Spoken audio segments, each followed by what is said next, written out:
What is up, guys? Zan from the Madden YouTube channel. Today's video, we're going to take a look at a route combination that absolutely torches man coverage, even those players that like to mix in shade over the top. But before we get into the video, please do me a favor, hit that subscribe button. Also, make sure you guys take the time to hit that notification bell so you don't miss any of the uploads coming your way here on the Zan Madden YouTube channel. If you guys want to take your game to the next level in Madden 21, check out my strategy site, gridirongameplans.gg. Gridiron Game Plans is your one-stop source for all things competitive Madden. Every week in our Vault update, we take a look at the meta, or the most effective tactics available, used by pro players in the MCS circuit, breaking down not only how and why the pros do what they do, but most importantly, how you can counter those metas when you face them in online head-to-head gameplay. On top of that, your subscription also includes any and every offensive and defensive game plan released on the website while your subscription is active. Currently, that is our 3-hour plus content Washington football team offense, our 2+ hours in the Pittsburgh Steelers wing stack, and our 3-3-5 defensive game plan out of the 4-6 defensive playbook with over 2 hours of breakdowns. And we're currently working on my single back ace out of the San Francisco 49ers. That is coming in the next 2 weeks. So that's all included on top of those weekly Vault updates. Head over to gridirongameplans.gg. $9.95 per month unlocks the entire website. Otherwise, let's get into today's video. We're going to do a continuation of yesterday's tip. If you guys missed yesterday's video, we took a look at introduced the gun Y trips week in the Dallas Cowboys playbook. And we took a look at the play Cowboy slot post. I think that is an amazing play. It beats cover 2 very, very easily in many ways. We broke down about 20 minutes of breakdowns, short and wide side setups, trying to give you guys an idea of how a game plan is created. So I'm going to do this here on YouTube out of this formation and kind of give you guys a peek behind the curtain of what I do over at Gridiron. So if you guys want, take a look at that Cowboy slot post. The link is in the description. I'm going to tie a lot of videos out of this formation together to create a full scheme over the next couple of weeks. Won't necessarily be a tip out of this every day, but it will be something fairly frequently released out of this formation.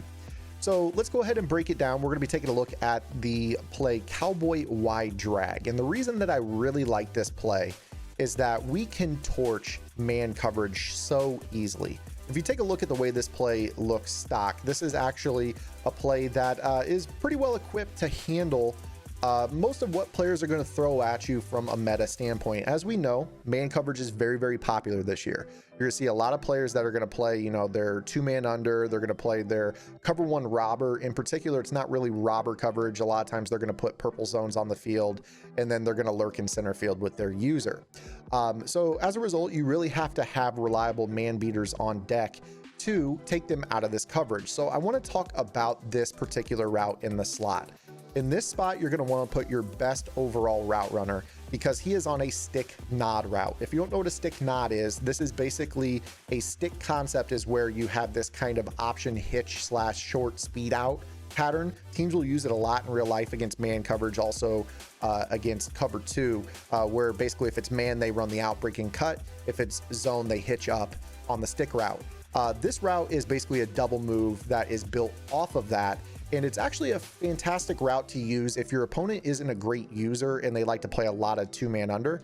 What I mean by that is if their user is low. This is a route that over the years has cooked man-to-man coverage. So you'll see right here, he just kind of splits, in between the safeties. This is something you could throw if their user is pretty poor, or if they're a D-line user and they like to run 2-man under. The other thing that's really great about this is if they were to play any type of cover 2-man, let's say they don't want to play press. Right there, you saw that they ended up getting beat really badly off the press. This double move still absolutely torches man-to-man coverage. And you see right there that actually that was a pretty good breakup, but we're going to use a little bit of motion in this scheme because I don't think any route that is a man-beating route right over the middle of the field is the most ideal of routes to throw. And the reason that I say that is, the user can just be there. Obviously, this route is awesome. It's splitting in between. The vast majority of the time it's going to win. But again, a user can just sit there, strafe, hold Y, and kind of lurk that. So what we're going to do is we're going to use motion of this route. Now, as we know, most players are pretty confident that they're not going to get beat over the top, so they don't play a lot of 2-man under, as I just showed you. Most players are going to go more to purple zones, and they're going to put those purple zones at about 25 yards on the field. They're going to go in their coach settings and set curl flats to 25 yards. And the reason for that is that 25 yards is about that area where corner routes will break. Crossing routes from the opposite side of the field, if you have a 90 medium route running tight end, tend to get open on the opposite side of the field at 25 yards. So they like to spot drop these zones and set them right at 25 yards. And what we're going to do is we're actually going to use motion of this route to Hopkins to kind of open up a lob over the top. You've seen how this route wins over the middle, so let's go ahead and have it work to the outside. So one thing that I might do is I might go ahead and put a tight end delay on the field, just because that gives you a little bit extra protection. You can kind of scramble and release the tight end late. Another thing I like to do is keep this route, this smoke route, low, just in the event that I'm guessing man coverage and I guess wrong in the zone and they back off. That's an easy check down underneath. And it's going to make sense with the way this route actually works against zone here in just a second. Now, on the far side of the field, I love to keep the out route, and I'll get to that here in just a moment. So what we're going to do is we're going to motion snap Hopkins across the formation, snapping it right as he crosses the defense or the offensive tackle.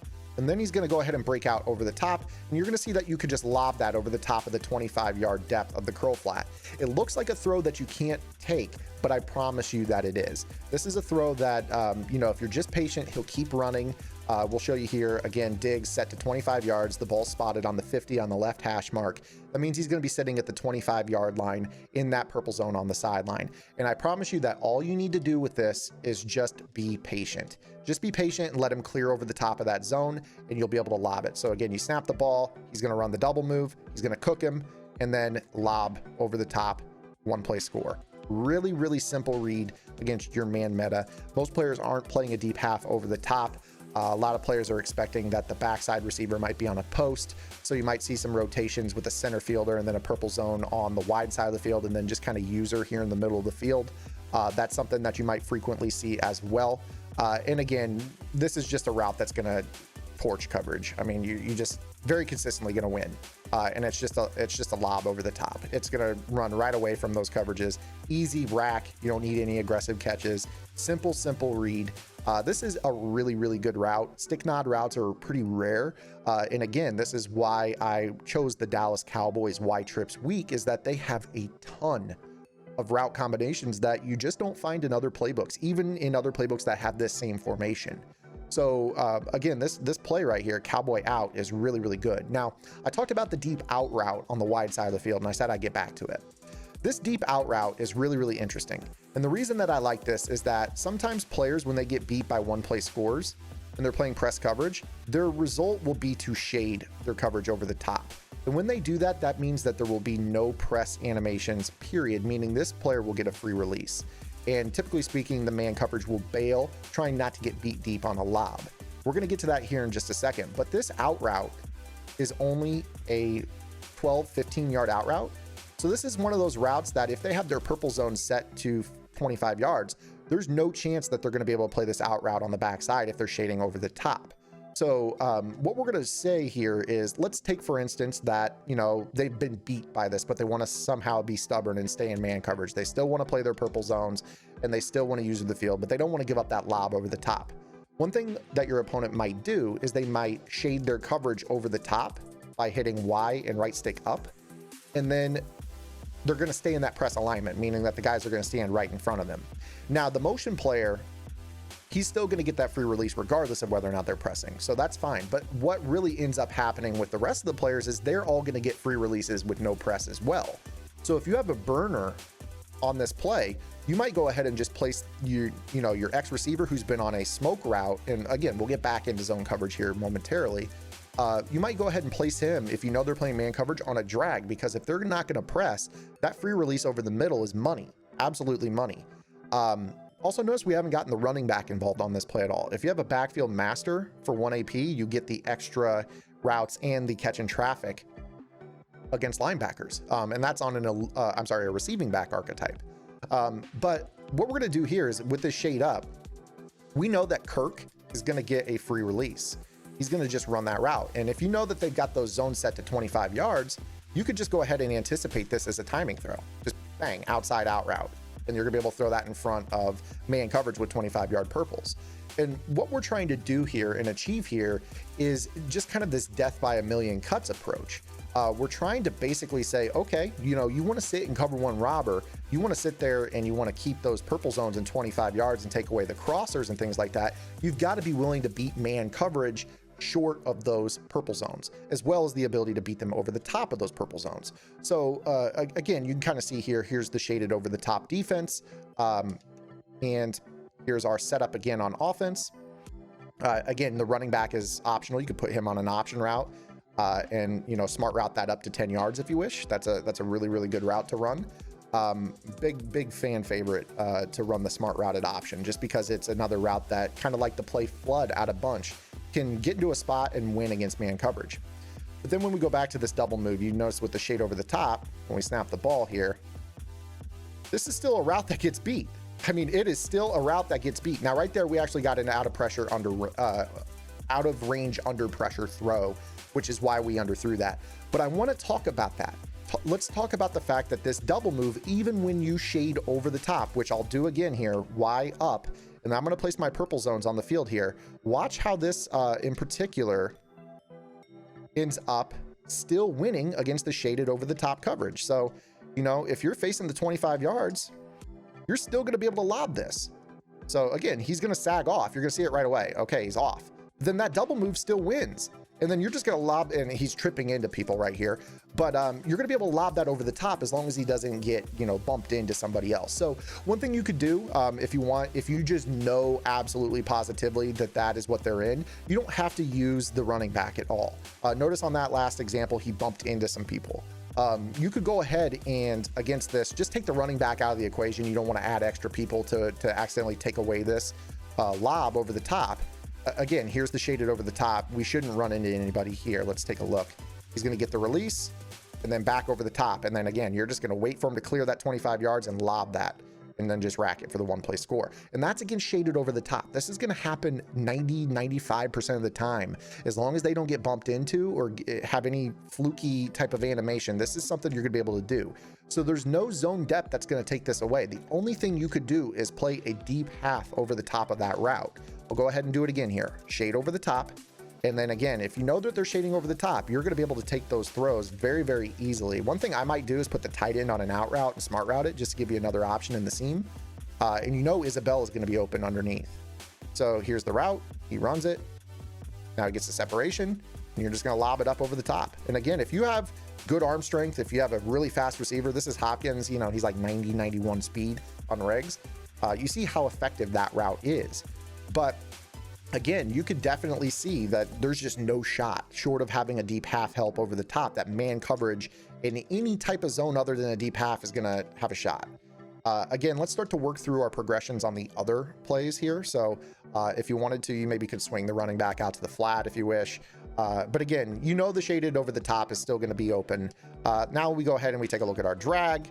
Isabella wide open underneath because they shaded over the top. That's going to be 7 to 10 yards underneath. You're going to have the out route, which we've already shown. Here's another example. Shade over the top. When you see that free release by that X receiver, that's the way I would read it, is snap it. You see Isabella's not bumped. You're just going to go bang. You're going to throw that out route to the backside of the formation because you know that that purple zone is going to be set to 25 yards. Nobody's going to play a 15-yard purple zone because a crossing route's going to get over the top of that. Corner routes are going to get over the top of that. And then beat press animations over the top of a 15-yard purple are very easy to see as well. So, you know, there's just no chance that somebody's going to play anything. You know, I would say the shortest purple zone you're going to see is maybe 20 yards, and the deepest one you're going to see is 30 yards. And you can lob it over the top of that. So, again, this play is just absolutely money. It's just one of many that are in the Dallas Cowboys Gun Y Trips week. I want to go ahead and focus on this against one zone call real quick, and that is cover 2. Because I think that this route is pretty interesting in that we talked about how when we started this off, if you're not 100% certain, I like the smoke route. And the reason that I like that is that it kind of gives you the ability to use this stick nod route as kind of a smash concept. It's going to break it back to the corner, and that's going to allow you to throw this check down underneath. You see right here, actually, if you put a hitch to the running back as well, or an option route to the running back, that stick nod route will pull for both of those routes and get them both open against cover 2. So, you know, if you're facing a player that likes to run 2-man under and Tampa 2, this is a great route combo to use. You use the smoke route because if it's zone, notice how Hopkins pulls back on his stick nod route because it breaks over the middle first. So you watch how Hopkins, he runs the in cut and gets into that vertical hooks grid, and then he breaks back, pulling the vertical hook back, and then pulls the cloud flat back. This gives you really, really good check down spacing. And if they're playing any type, if they want to take that smoke screen away, they're going to have to play cover 2 hard flat, which means that, you know, when you go back to this route combo, you're going to be able to hit this route to Hopkins as it runs to the corner. The deep half is not going to have a shot. So you're going to see here, it runs the in cut, runs the out cut, and then it's just a down and outside pass lane and possession catch. So they're not going to be able to play cloud flats or hard flats against you, you know, and run cover 2, which is really, really awesome. And then again, obviously you saw in that previous example, I could have checked it down to the running back right here. So, you know, even with the shaded underneath right here, you probably still could lowball this. But when you shade underneath, you saw that both the hook and the flat both played the check down reads, and then this was open. If you're facing a lot of cover 3, so if I show you cover 3 here, maybe they're playing a press coverage here. One thing that you can do is run off the coverage with the stock route by Isabella and run this little stick nod route back to the corner, kind of like a flooding concept. So you see here, we're going to snap the ball as he crosses, run off the coverage, let him get out, and then you're just going to throw a little low ball and possession catch it. And that was actually a really bad catch animation by Hopkins right there. But you can see the spacing that's cleared out against cover 3 as well. So again, here we go. Go ahead and motion this stick nod route out. Use Isabel to run the coverage off, corner route, and then you're going to throw this, you know, back to the corner. And actually, again, just a poor animation. You can low ball that. Pretty poor luck right here on back-to-back plays. We'll go ahead and do it one more time. All the right defense here. Even with cloud flats, we'll play a cloud flat look here. You should be able to work this throw over the top. So snapping the ball right here, in cut, out cut, back over the top of the cloud flat, and there it is right there. And you'll be able to pitch that in. And the beautiful thing about this is that this double move route is before it breaks back to the corner. Cloud flats are very aloof to the fact that it's a corner route because it breaks over the middle first. And then you can see very clearly that the cloud flat out here in the flat bites down to the, you know, the check down drag to the tight end, allowing you to throw the ball into this void. So this plays absolutely money against man or zone. You know, this is going to be just play number 2, installation number 2 of our gun Y trips week out of the Dallas Cowboys. Again, I'm going to be adding to this throughout the next couple weeks. Again, not necessarily every day, but I'll be doing a fair amount of video uploads. If you guys are interested in this scheme, make sure you guys give this a thumbs up. Any questions, comments, concerns, or complaints, drop those below as well. Make sure you guys subscribe to the channel. Hopefully I'll see you guys as well on Gridiron Game Plans as I'm working towards a big time vault update this week, and then releasing our San Francisco Ace playbook this upcoming week or next, depending on how quickly I can get that done as well. So lots of content. Stay tuned here. We'll see you guys next time. Until then, this is Zan. Get in the lab and good luck.